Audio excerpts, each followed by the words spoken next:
আগন্তুক ব্যক্তি বললেন, কিয়ামত কবে হবে? রাসূল বললেন, আল্লাহ ছাড়া আর কেউ জানে না। রাসূল বললেন, আল্লাহ ছাড়া আর কেউ জানে না।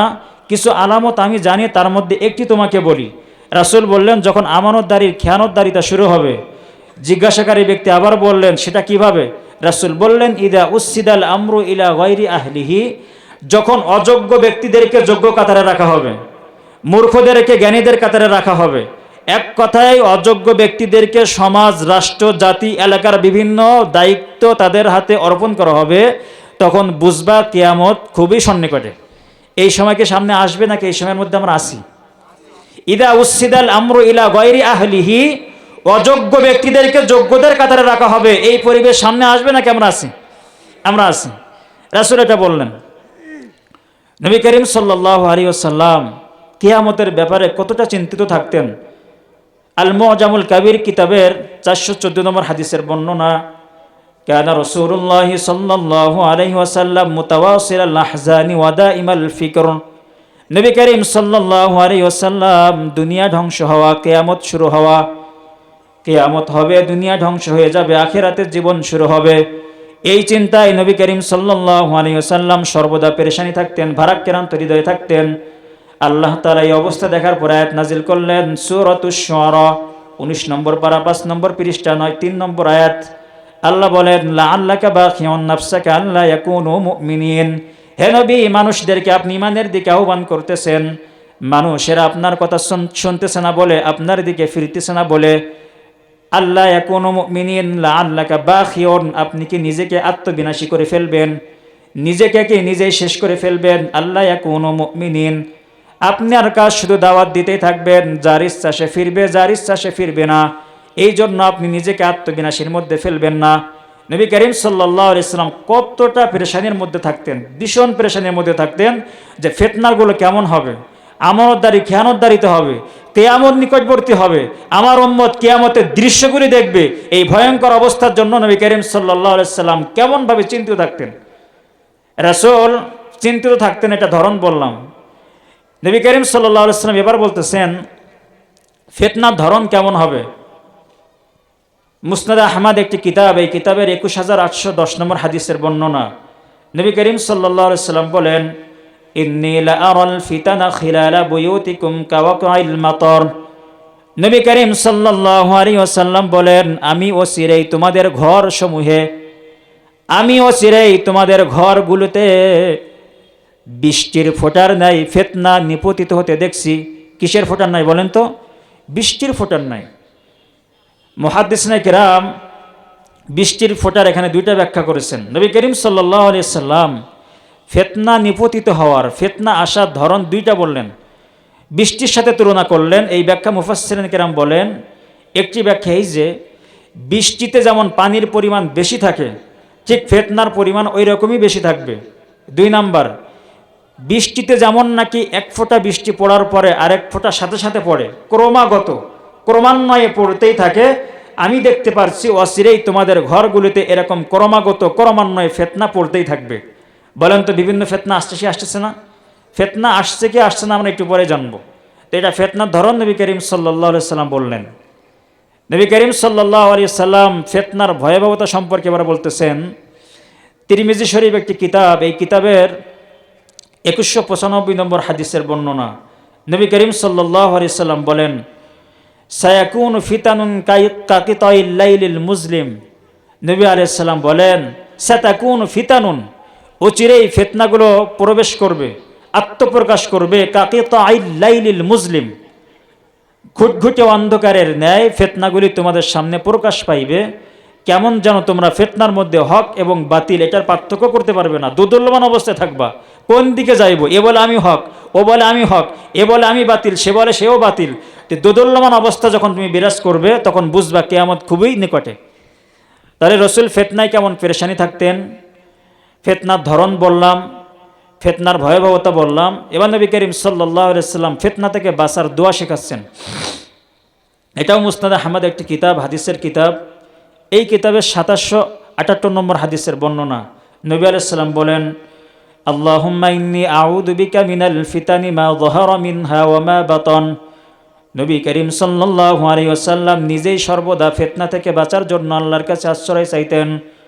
নবী আল্লাহর কাছে দোয়া করতেন, আল্লাহুম্মা ইয়া আল্লাহ ইন্নী আউযু বিকা, আমি আপনার কাছে পানাহ চাই, মিনাল ফিতানি মা যাহারা মিনহা ওয়া মা বাতান, প্রকাশ্য অপ্রকাশ্য সকল ফিতনা থেকে আমি আপনার কাছে আশ্রয় চাই। রাসূল যদি আল্লাহর কাছে প্রকাশ্য অপ্রকাশ্য সকল ফিতনা থেকে আশ্রয় চান, আপনার আমার জন্য আল্লাহর কাছে আশ্রয় চাওয়া লাগবে কি লাগবে না? লাগবে কিনা বলেন? দোয়াটা বলেন, আল্লাহুম্মা ইন্নী আউযু বিকা মিনাল ফিতানি মা যাহারা মিনহা ওয়া মা বাতান। অর্থ, প্রকাশ্য অপ্রকাশ্য সকল ফিতনা থেকে আমি আল্লাহর কাছে আশ্রয় চাচ্ছি। এই দোয়াটি আমাদের বেশি বেশি করা উচিত। আপনি আমি চূড়ান্ত ফিতনার মধ্যে আছি কিনা কেমনে বুঝবো যে আমি ফিতনার মধ্যে আছি কিনা? আমরা সবাই যে ফিতনার মধ্যে আছি কিনা, ফিতনার ভয়াবহতা হবে ঘুটঘুটে অন্ধকারের ন্যায়, ফিতনা নিপতিত হবে বৃষ্টির ফোঁটার ন্যায়।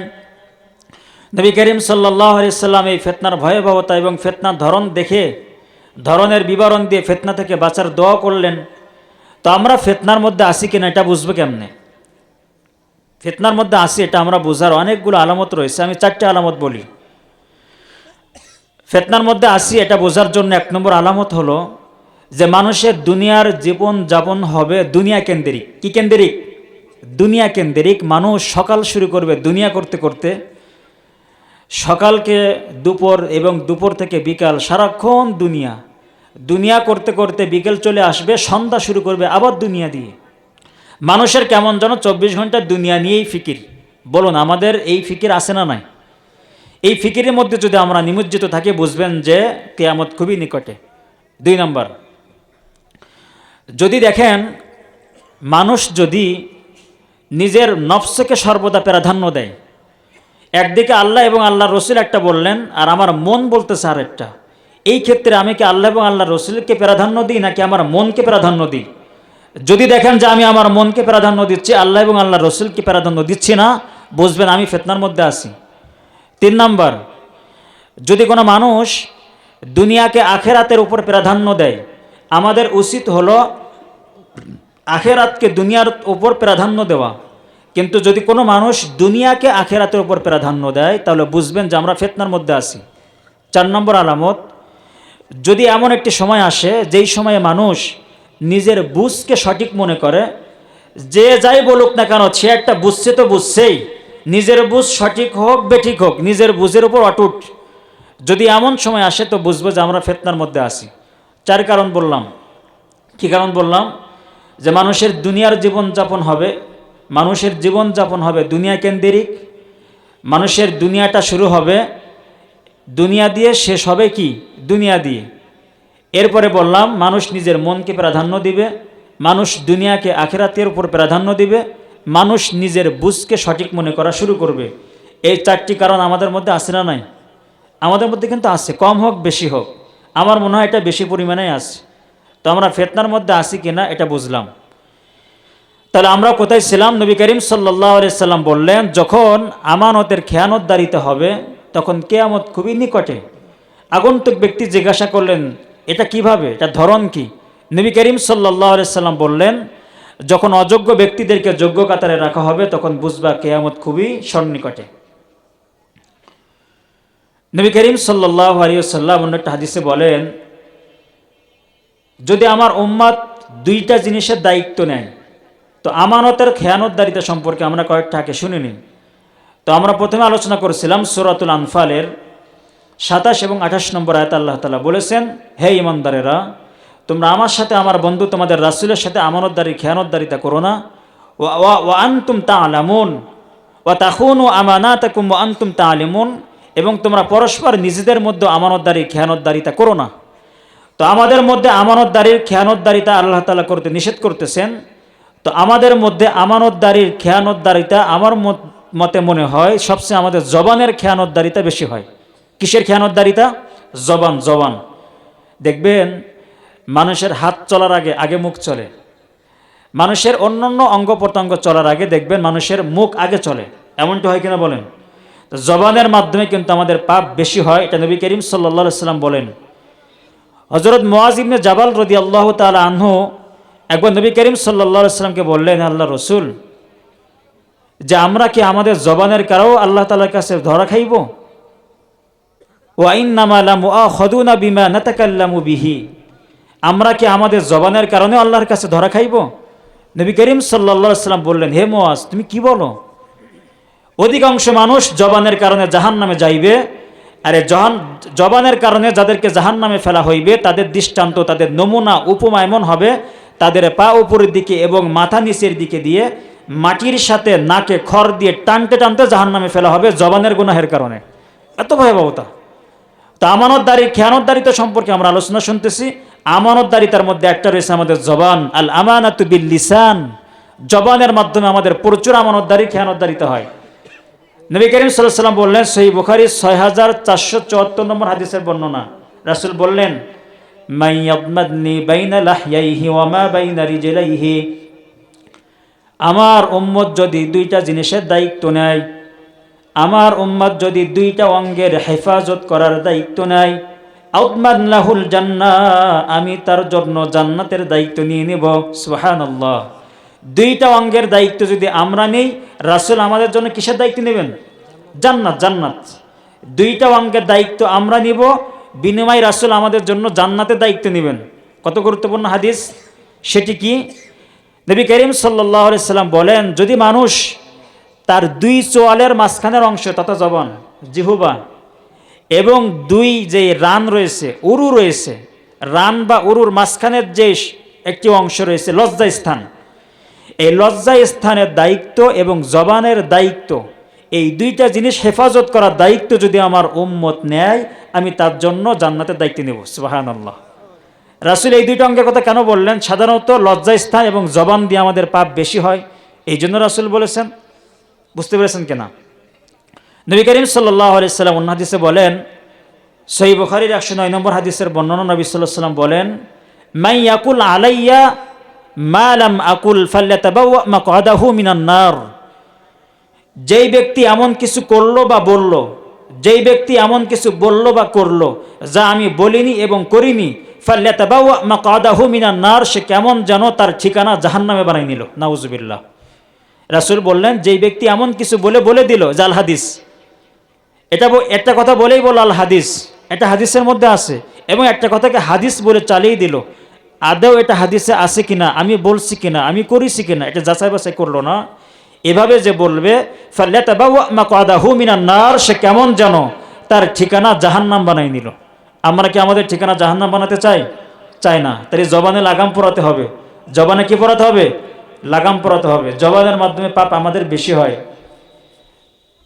আল্লাহ সুবহানাহু ওয়া তাআলা কোরআনুল কারীমে বলেন, সূরাত কফ 26 নম্বর পারার 17 নম্বর পৃষ্ঠা আল্লাহ তাআলা বলেন, এই সূরার 17 এবং 18 নম্বর আয়াতের বর্ণনা, আল্লাহ বলেন, ইয ইয়াতালাক্কাল মুতালাক্কিয়ানি আনিল ইয়ামিনি ওয়া আনিশ শিমালি কাঈদ মা ইয়ালফিজু মিন কাওলিন ইল্লা লাদাইহি রাকীবুন আতীদ। ইয ইয়াতালাক্কাল মুতালাক্কিয়ানি আনিল ইয়ামিনি ওয়া আনিশ শিমালি কাঈদ, মানুষের ডানে এবং বামে, ডান পাশে বাম পাশে সর্বদা প্রহরী বসে আছে। আমাদের ডান পাশে বাম পাশে সর্বদা কি আছে? প্রহরী। প্রহরী বসে রয়েছে এবং আমরা যা করতেছি সব লিপিবদ্ধ করতেছি। সব কি করতেছে? সব লিপিবদ্ধ করতেছে। মা ইয়ালফিজু মিন কাওলিন ইল্লা লাদাইহি রাকীবুন আতীদ, মানুষ তার জবান দিয়ে যা কিছু বলতেছে সব কিছু লিখে রাখতেছে। সূরাতুল ইনফিতার 30 নম্বর পারায় এই সূরাটি আছে। এই সূরার মধ্যে আল্লাহ তাআলা বলেন, ওয়া ইন্না আলাইকুম লাহাফিজিন, নিঃসন্দেহে তোমাদের উপরে সংরক্ষণকারীগণ আছে, কিরামান কাতিবিন, যারা সম্মানিত লেখক দ্বয়। আমাদের মাঝে একটি ভ্রান্ত কথা আছে, সেটি হলো আমরা বলি কি যে কিরামান একজন ব্যক্তি, একজন ফেরেশতা, কাতিবিন একজন ফেরেশতা। কিরামান কাতিবিন আমাদের ডান বাম পাশে বসে রয়েছে। একটি ভ্রান্ত বিশ্বাস এবং কুসংস্কার, প্রচলিত ভুল, শোনাগত ভুল, শ্রবণগত ভুল, এটা কিন্তু সঠিক কথা নয়। সঠিক কথা হলো কিরামুন শব্দ আসছে কারিমুন থেকে। তো কারিমুন কিরামুন শব্দের অর্থ হলো সম্মানিত, আর কাতিবিন শব্দ আসছে কাতেব এক বচন থেকে। কাতিবুন এক বচন শব্দ আর কাতিবিন বহু বচন বা দ্বিবচন। তো কাতিবুন যদি হয় এটার অর্থ হবে একজন লেখক, কাতিবিন যদি হয় তো দুইজন লেখক। তাহলে কিরামুন বা কারিমুন শব্দের অর্থ সম্মানিত, কাতিবিন শব্দের অর্থ লেখক দ্বয়, দুইজন লেখক। একসঙ্গে অর্থ মিলালে অর্থ আসবে সম্মানিত লেখক দ্বয়। তো আমাদের সব কিছু লিপিবদ্ধ করার জন্য ডান পাশে বাম পাশে আমাদের কি রয়েছেন? সম্মানিত লেখক দ্বয় রয়েছেন, তাদের নাম কিরামান কাতিবিন নয়। কিরামান কাতিবিন এটা আয়াত, এটা কোনো নাম নয়, যার অর্থ সম্মানিত লেখক দ্বয়। তারা আমাদের সব কিছু সংরক্ষণ করতেছেন, সব কিছু কি করতেছেন? সংরক্ষণ করতেছেন। যেমন আমরা অনেক সময় জবানের মাধ্যমে কি করি, অনেক সময় অনেক বিষয়ের গুরুত্ব বোঝাতে যে এমন কথা বলে ফেলি যেটা হাদিস বলে চালিয়ে দিই।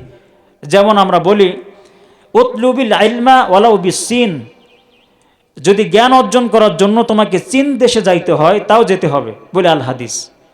কথা সত্য এবং কথাটা সুন্দর যে জ্ঞান অর্জন করার জন্য চীন কেন, পৃথিবীর যে কোনো প্রান্তে আমি যেতে পারি, কিন্তু এটা রাসূলের হাদিস না।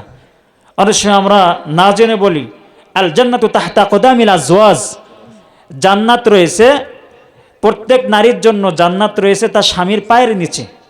এটা কিন্তু কথা ঠিক যে হ্যাঁ স্বামীর পায়ের নিচে স্ত্রীদের জন্য জান্নাত আছে, শুনতে ভালো কথা, এটা কিন্তু রাসূলের হাদিস না। আমরা সময় বলি এটা হাদিস না।